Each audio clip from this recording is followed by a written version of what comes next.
तमाम खूबसूरत समातों के नाम आफ्ताब खान का खूबसूरत सा कलाम करूँगा। शाम होते ही मैं अपना गम भुलाने के लिए चल निकलता हूँ कहीं गज़लें सुनाने के लिए।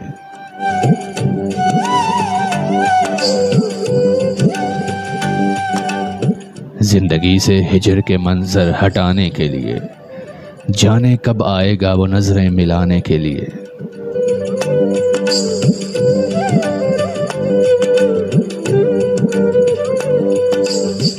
आज फिर तेरे लिए मैं और कुछ नहीं लाया, मोतिये के फूल हैं जुल्फ़ें सजाने के लिए।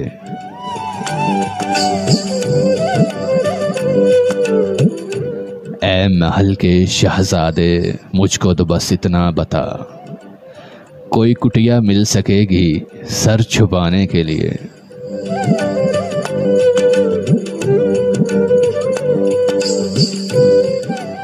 चोंच में रोटी के टुकड़े लेकर चिड़िया उड़ गई, चोंच में रोटी के टुकड़े लेकर चिड़िया उड़ गई और दुआएं कर गई मेरे घर आने के लिए।